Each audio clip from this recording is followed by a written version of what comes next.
ಯಜ್ಞದ ಸಂಭ್ರಮ ಹೇಗೆ ನಡೆಯುತ್ತದೋ ನೋಡೋಣ ನೋಡೋಣ. ಯಜ್ಞ ವೇದಿಕೆ ಯಜ್ಞ ವೇದಿಕೆ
ಮಗುವನ್ನು ಮುದ್ದಿಸುವಂತೆ ನನ್ನನ್ನು ಮುದ್ದಿಸಿ ಮುದ್ದಿಸಿ ಆಡಿದನು.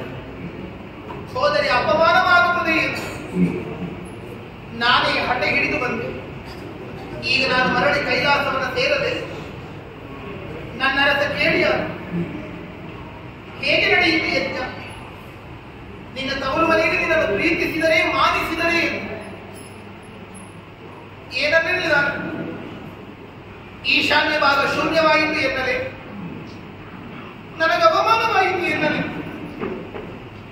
ಈ ವಿಚಾರವನ್ನು ತಿಳಿದರೆ ಪರಮೇಶ್ವರನು ಲೋಕವನ್ನು ಸುಟ್ಟ ಇಲ್ಲ ಅಂತ ಅನರ್ಥಕ್ಕೆ ನಾನು ಕಾರಣವಾಗಕೂಡದು. ಈ ಅವಮಾನಿತವಾದಂತಹ ಮುಖವನ್ನು ಹೊತ್ತು ನಾನು ಮತ್ತೆ ಕೈಲಾಸವನ್ನು ಸೇರಿಕೊಳ್ಳಲಾರೆ. ಹಾಗೆಂದು ನಾನು ಇಲ್ಲಿಯೇ ಉಳಿಯಲೇ? ನಾನಿಲ್ಲಿ ಯಾರಿಗೆ ಬೇಕಾಗಿದ್ದೇನೆ? ಕಾಣದ ತಾಯಿ ತಂದೆಯನ್ನು ಮಾತನಾಡಿಸಲೇ ಹೋದರು. ತಂದೆ ತಾಯಿಗಳು ಬಿಸುಟ ಮಗುವಾದೆ. ಅತ್ತ ನನ್ನ ಗಂಡನ ಮನೆಯನ್ನು ನನ್ನ ಹಠದಿಂದಲೇ ನಾನು ಬಿಟ್ಟು ಬಂದೆ.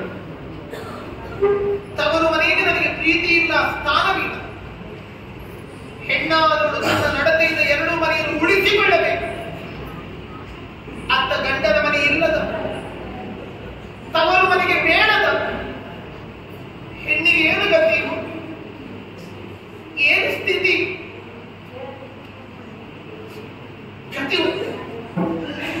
ಗತಿ ಒಂದೇ,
ಎನ್ನುವಂತ ಯೋಗ್ಯತೆಗೆ ಪಾತ್ರನಾದವನು ಪರಶುವನಿದ್ದಾನೆ.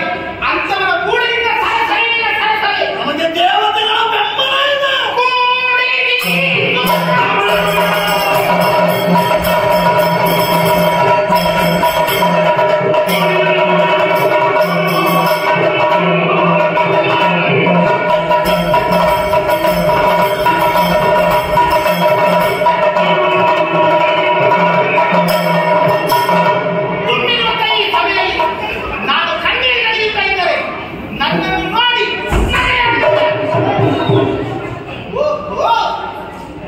ನೀವು ದೇವತೆಗಳು, ನೀವು ಸುಮನಸರು. ನಿಮ್ಮ ಮನಸ್ಸಲ್ಲಿ ಇಂಥ ಭಾವನೆಗಳ ಬರೋದಕ್ಕೆ ಪ್ರಾರಂಭವಾಯಿತು. ನಾನು ಪರಮೇಶ್ವರನ ಹೆಂಡತಿ, ಪರಶಿವನ ಅರ್ಥ ಶರೀರ ಎನ್ನುವುದನ್ನು ಮರೆತು ನಗೆಯಾಡುತ್ತಾ ಇದ್ದೀರಿ.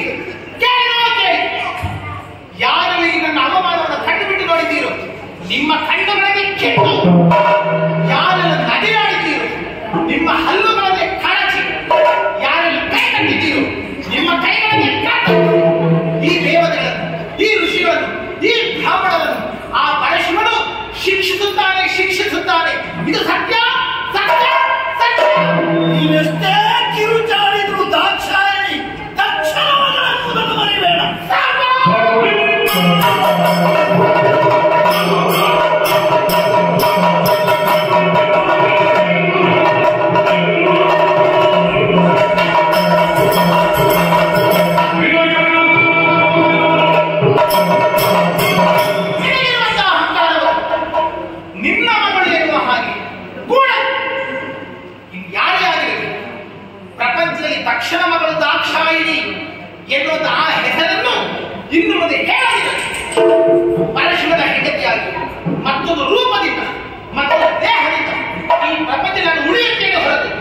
ನಿನ್ನಿಂದ ಅವಮಾನಿತವಾದ, ನಿನ್ನಿಂದ ಪ್ರದತ್ತವಾದ ಈ ಶರೀರದಲ್ಲಿ ಅರೆ ಕ್ಷಣವು ನಾನು ಉಳಿಯಲಾರೆ.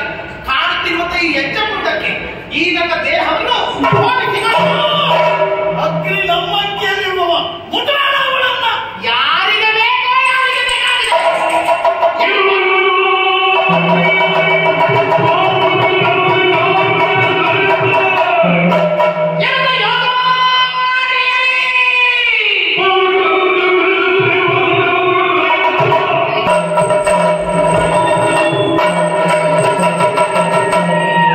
ನೀನು ನೀಡುತ್ತಿರುವ ಯಜ್ಞವನ್ನು ಸ್ವೀಕರಿಸುವುದಕ್ಕೆ ತನ್ನ 7 ನಾಡಿಗಳನ್ನು ಚಾಲುತ್ತಿರುವಂತಹ ಆ ಅಗ್ನಿ ಆ ಅಗ್ನಿಗೆ ನನ್ನನ್ನು ಮುಟ್ಟುವಂತ ಅಧಿಕಾರವಿಲ್ಲ. ಅವನ ಅವಶ್ಯಕತೆಯೂ ನನಗಿಲ್ಲವಾಗಿದೆ. ಪರಶಿವನನ್ನು ನಾನು ಅನವರತ ಸೇವಿಸಿದ ಪರಿಣಾಮವಾಗಿ ನನಗೆ ಸಿದ್ಧವಾಗಿದೆ ಯೋಗಾಗ್ನಿ ಎನ್ನುವಂಥದ್ದು. ನೀವೆಲ್ಲರೂ ಕಾಣುತ್ತಿರುವಂತೆ ಪೀತಾಂಬರಧಾರಿಯಾಗಿರುವಂತಹ ನಾನು ಸಜೇಲ ಸ್ನಾನವನ್ನು ಮಾಡಿ ಇದೇ ಯಜ್ಞ ವೇದಿಕೆಯಲ್ಲಿ ಪದ್ಮಾಸನದ ಬಳಿ ಹಠಯೋಗದಿಂದ ಮೂಲಾಧಾರ ಚಕ್ರದಿಂದ ಸಹಸ್ರಾರ ಚಕ್ರದವರೆಗಾಗಿ ನನ್ನ ಪ್ರಾಣವಾಯುವನ್ನು ಮೇಲಕ್ಕೇರಿಸಿ ಇದು ಈ ಬ್ರಹ್ಮರಂಧ್ರದಿಂದ ಸ್ಫೋಟಗೊಳಿಸಿ ದೇಹವನ್ನು ಯೋಗಾಗ್ನಿಗೆ ಆಹುತಿಯನ್ನು ಮಾಡಿ ಮತ್ತೊಂದು ರೂಪದಿಂದ ಮತ್ತೊಂದು ದೇಹದಿಂದ ಈ ಪ್ರಪಂಚ ನಾನು ಕಾಣಿಸಿಕೊಳ್ಳುತ್ತೇನೆ. ಶಿವನೇ ಶಿವನೇ ನನ್ನ ಅಪರಾಧವನ್ನು ಕ್ಷಮಿಸು. ನನ್ನನ್ನು ನಿನ್ನ ಪಾದಕ್ಕೆ ಸೇರಿಸಿಕೊ. ನನ್ನನ್ನು ನಿನ್ನ ಪಾದಕ್ಕೆ ಸೇರಿಸಿಕೊ.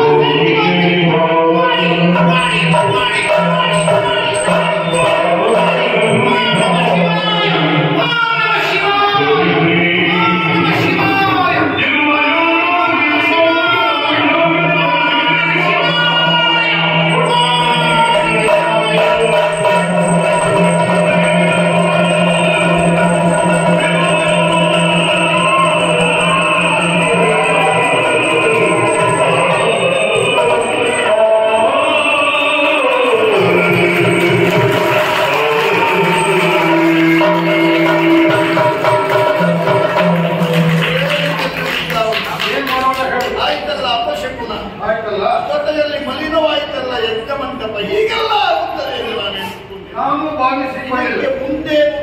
ಮುಂದೆ ಯಾವಾಗಲೂ ಶುದ್ಧ ಆಗಬೇಕಿದೆಲ್ಲ ಮಾತ್ರವಲ್ಲ, ಯಜ್ಞ ಮಾಡಬೇಕೆ ಸ್ಥಳಗಳು ಯೋಗ್ಯವಲ್ಲ. ಯೋಗ್ಯ ಸ್ಥಳ ಯಾವುದು, ಶುಭ ಮುಹೂರ್ತ ಯಾವುದು